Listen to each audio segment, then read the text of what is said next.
Hi everyone, Frank Demore here again with the Last Chronicles of Planet Earth, connecting Bible prophecy and current events. And I want to get right into it today. Today is the 10th of October. The month is going by pretty fast here. And as usual, I'm going to start off with what's happening in Israel, because Israel, we know that the brunt of the prophecies are going to be centered around Israel in the last days. Especially during the tribulation period, where the Antichrist will try to eliminate Israel and eliminate all the Christians who accept Christ after the church is gone. Once they're raptured, there will be people who will receive Christ. Remember the message that the Christians who were alive during the church age, and they will receive Jesus, but the Antichrist will be going to crush the Christians and, of course, try to eliminate the Jews. So let's get right into the article. It says the Israeli warplanes bombed several targets in the Gaza Strip. So let me go right to it so you can see it a little bit better here. And of course, we do have, as I've been warning, if you've been coming to my site, I've warned you that the Palestinians who are in the Gaza Strip that are mentioned in the Psalm 83 war, along with the rest of the allies that come together against Israel during that Psalm 83 war. But the Palestinians are in the Gaza, and they've been shooting rockets, mortars, over into the Israeli border or into the Israeli population, trying to kill the Israelis. So this is what this article is about.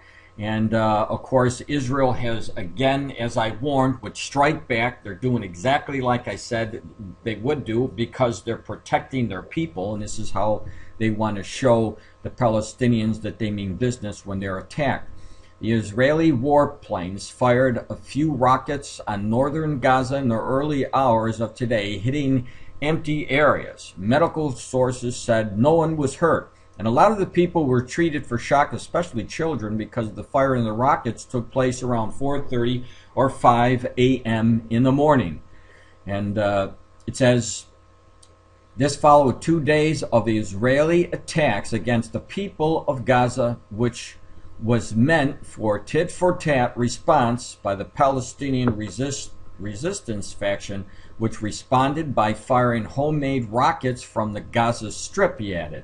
Now, the Israeli military also confirmed the attack and claimed the airstrike on Wednesday was carried out in response to the Palestinian rockets fired into Israel. So everything that I've been warning you about is taking place. And I can assure you that the skirmishes that we're seeing are leading to something much, much bigger. And we know what that is. Obviously, it would be the Psalm 83 war. On Monday, Palestinian resistance groups fired a number of rockets into the southern part of the occupied lands in response to an Israeli airstrike that killed one person and injured 11 others in Gaza.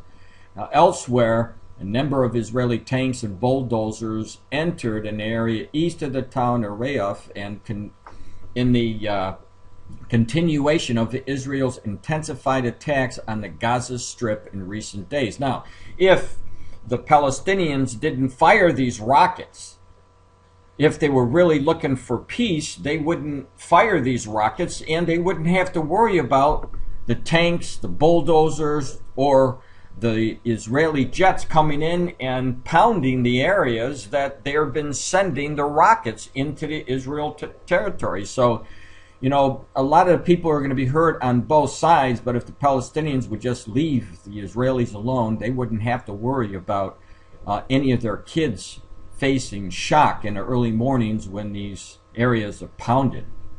Now, going back again to my site, let's click this right here, and you'll see the Palestinians here are mentioned in the Psalm 83 war. And I wanted to point that out for the new people because they might not know. In the Old Testament, they are the Philistines, but they're actually the modern day Palestinians who are in the Gaza Strip.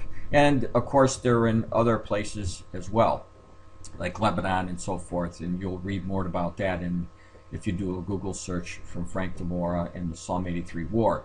Now here's another one. This is the headline: massive U.S. Israel air drills set for this month. Now, the Lord did tell us in Matthew 24:7 there was going to be wars and rumors of wars. We're seeing this on a daily basis now. It used to be, once a month, twice a month. I remember a few years back, there was a long periods of time that we would see this kind of news. Now it's daily, every single day, and this goes hand in hand with Jesus warned in Mark 13:8, where he said in the last days it would happen as a woman with birth pangs, and it's getting much more intense. So it says here, and it may not show up this clear on the screen, that's why I'm putting the links. You'll be able to click this link if you're new. Just click that link and you'll be able to get this article. It says the U.S. and Israel will commence the largest ever joint air defense drill of its kind in Israel on October the 21st, an Army source said on Thursday. Now, the exercise, named Austere Challenge 12, was originally scheduled for last spring, but was postponed due to the regional tensions with Iran. And there's still tensions with Iran, and they're getting worse, by the way. Now, on October 14, large number of American soldiers are expected to begin arriving in Israel, where they will set up the aerial defense positions on Israeli territory and on the U.S. Navy vessels off the Israeli coastline. The 3-week drill will simulate various missile defense scenarios and is expected to end with a live fire interception of a decoy incoming Patriot missile. One of the objectives of the drills is to facilitate the rapid deployment of U.S. missile defense systems to Israel and test their ability to operate in conjunction with the Israeli defense systems during a conflict. So you have essentially what you have is people from the United States military going to Israel, and they're going to set up to try to help them knock out any of these missiles that are launched in. Now, they're looking at down the road here with Iran, what's going to happen to Iran, because they know that Israel's timeline is closing. They're going to have to hit Iran, and if they do, you're going to see a lot more than 500 missiles come in from the bordering nations of Israel, of which we see listed in the Psalm 83 war. So keep an eye on this, and we'll see what happens. Now, the next article is Saudi weapons seen at Syria rebel base. Now, again, for the new people, excuse me for scrolling, but you'll see that Saudi Arabia is mentioned right here as one of the nations that will join forces. And this is why anytime you see news that's involving Saudi Arabia, you need to be noting that. So let me go to what it says here. Saudi weapons seen in Syria rebel base. It says 3 crates from an arm manufacturer named to the Saudi Arabia have been seen in the base being used by rebel fighters in the city of El Papo. Now, the small crates reached El Papo is unknown. So, however they got there, who cares? They're there, right? And the BBC was not allowed to film their contents. Now, Saudi Arabia has refused to comment on the matter. Now, Turkey is calling for an international action on Syria after the 6th consecutive day of cross-border shelling. So we're looking at scaling this regional, possibly a regional war, as right now it's Syria fighting Syria. And of course, this fulfills the words of the Lord Jesus Christ when he said kingdom against kingdom. You have Syrians fighting against the Syrians here.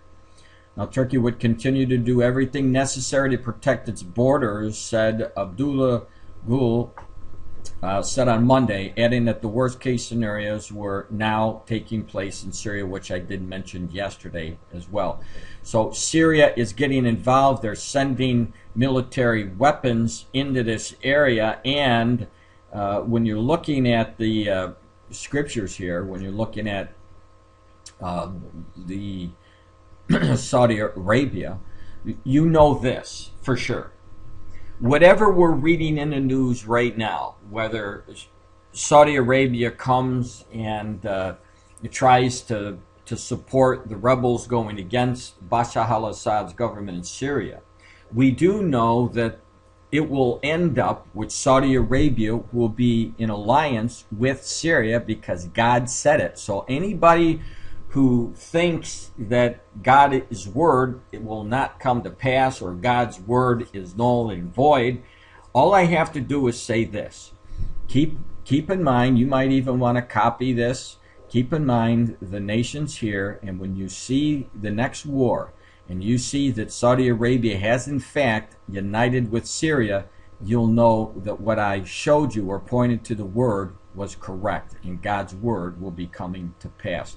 But there's much more news, interesting news that pointing to the next war. Now, of course, when is the next war going to happen? Well, the Apostle Paul tells us in 1 Thessalonians 5:3 and 4, for when they shall say peace and safety, then sudden destruction cometh upon them as travail upon a woman with child, and they shall not escape. But you, brethren, are not in the darkness, that that day should overtake you as a thief. So we know something major is going to happen when Israel's calling for peace and safety, or when the people in a region are calling for peace and safety. What is that destruction? Obviously, it will be the beginning of the two wars. One would be the first war, the Psalm 83 war, that war to annihilate Israel.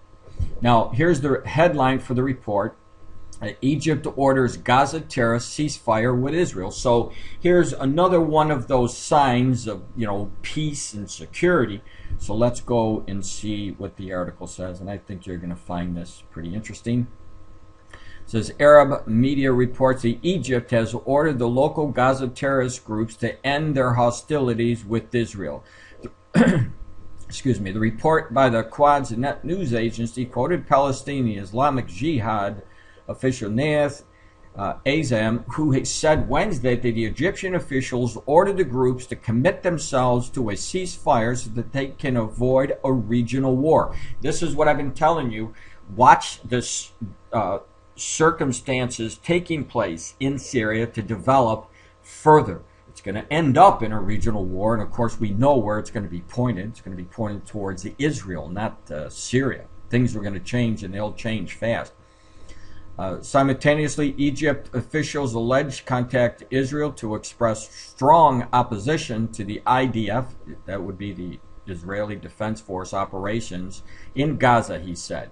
The news agency quoted Zayam as saying Egypt would hold Netanyahu personally responsible for any further escalation in the security situation in Gaza. So you have the call for peace and security, just like what Paul was warning.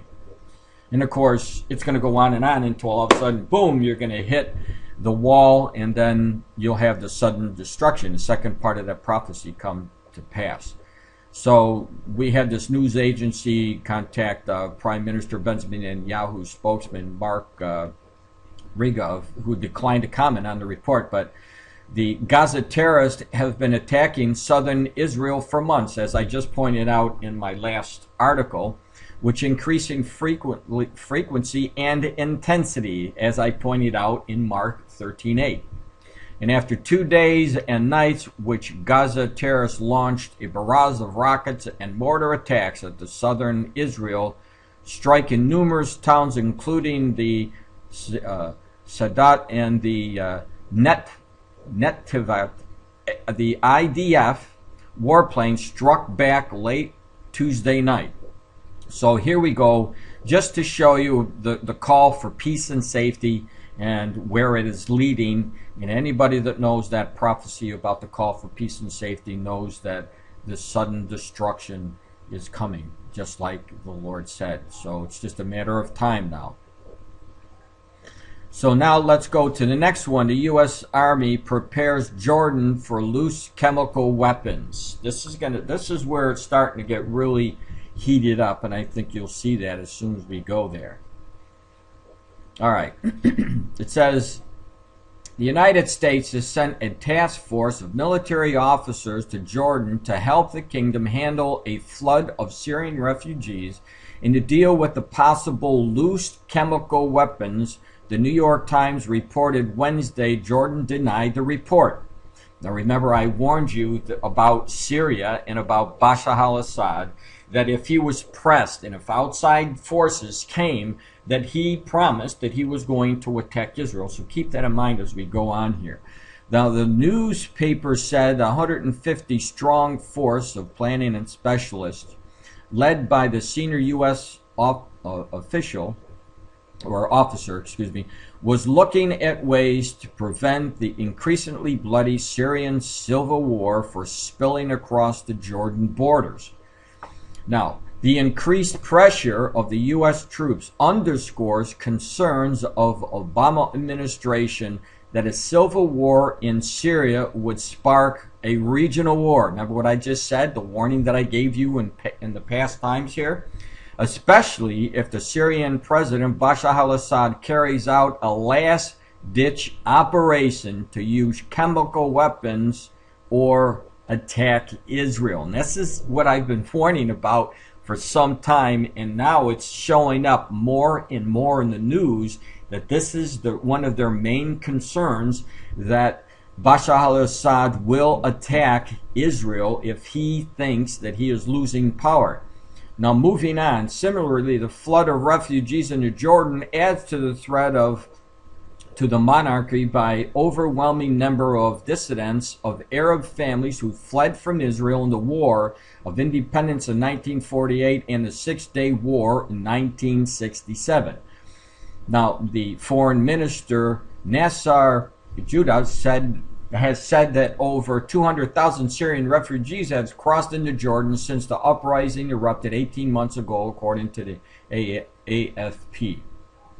So the most important part is this. I believe when we're dealing with these chemical weapons, Israel's Mossad has been tracking where they're going, and believe me, if there's going to be a move by outside forces to get rid of the Syrian government, well, Assad, count on this. Assad is going to make a move, and that move, I believe, will no doubt end up forming an alliance that we see here in Syria. And this is how I said Saudi Arabia would, at the end or the bottom line, join with Syria, because if Syria were to be hit and they launched an attack on Israel, I really believe with all my heart that the rest of these people will turn their attention away from what's going on in Syria, thinking that Syria is on its way to try to destroy Israel. They would join in forces because they want to get rid of Israel in the region, and then you would have that war start, the Psalm 83 war. Now, when we're talking about these chemical weapons and the possibility of the attack, I wanted to show you a headline that is really important. Let me bring this to your attention here, because this is one of the things that I pointed out some time ago. And it says, cornered and desperate, will Assad unleash a catastrophic chemical weapon attack against Israel? Desperate man with resort to desperate measures, and President Bashar al-Assad, the ruthless dictator of Syria, is a desperate man. Following daily reports of murder, rape, and torture have served to illustrate just how far he will go to maintain his totalitarianism, or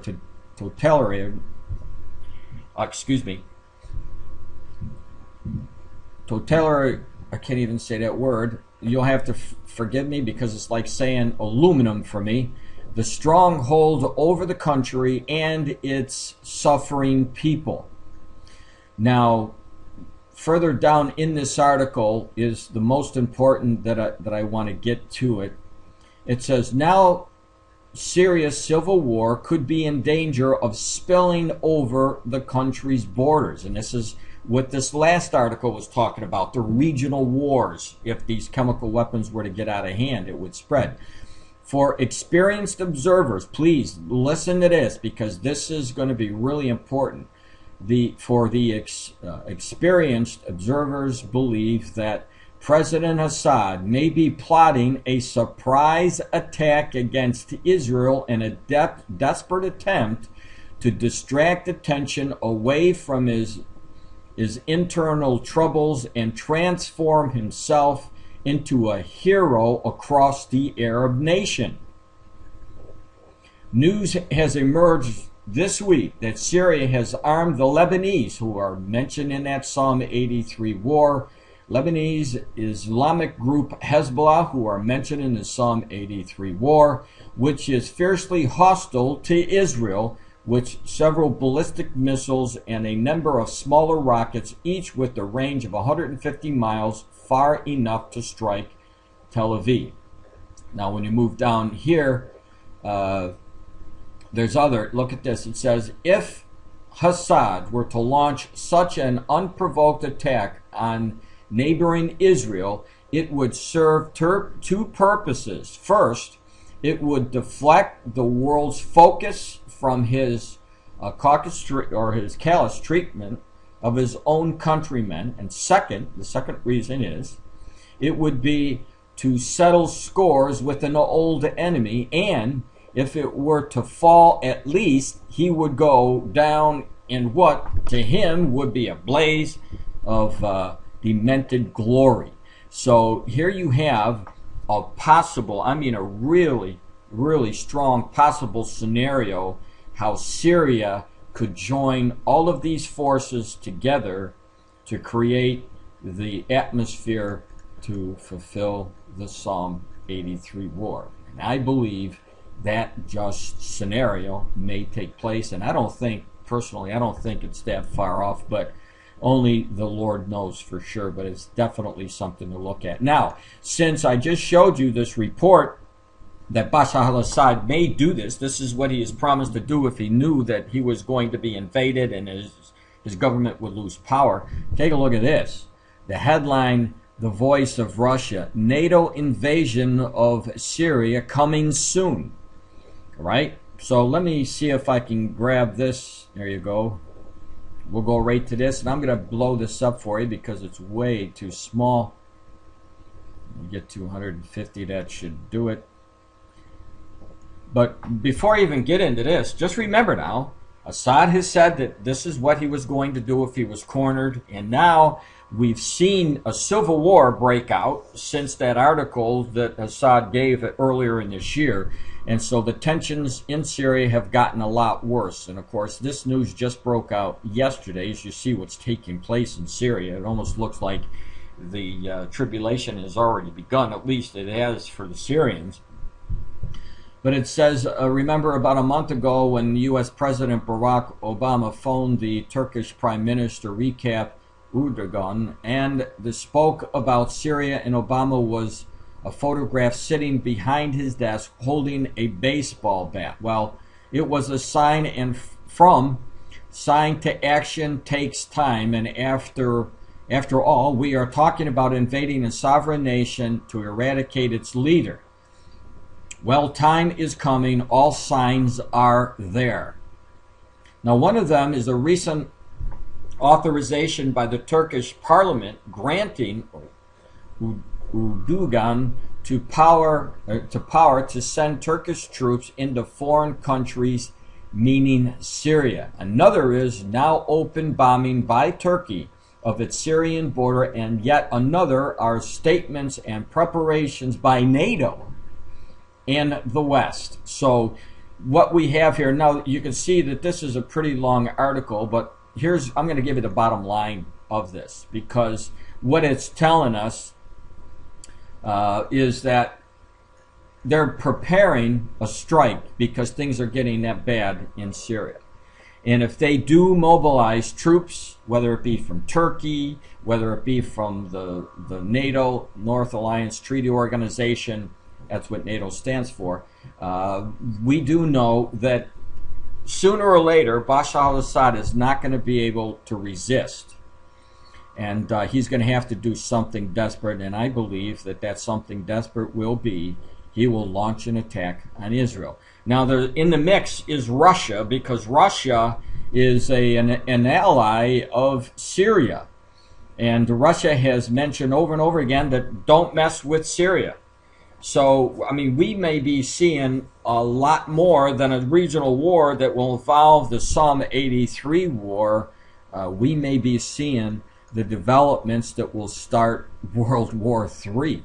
I mean, obviously, the Lord told us in Luke 21, chapter 21, and Matthew chapter 24, that there would be nation will rise against nation and kingdom against kingdom. Now we're seeing what's happening with the civil war in Syria, but we're talking about massive wars, world wars.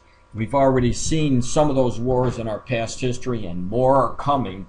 We know that for sure because that's what Jesus said. So there's a lot to go on, the sites to look, keep on the watch. The Lord wants us to keep on the watch. Don't be disheartened from all this information. And because the Lord told us to watch this as an edifying of His Word. In other words, His Word was coming to pass. When you saw that, get ready to go home. And that's the stance. That's the blessing. We have to overlook what's, the hardships and all this. We don't like these things, but we do know that these signs are signs that our Messiah is coming soon. And I would encourage anyone who doesn't know the Lord yet to give your life over to Jesus Christ today. Don't wait. You're on borrowed time.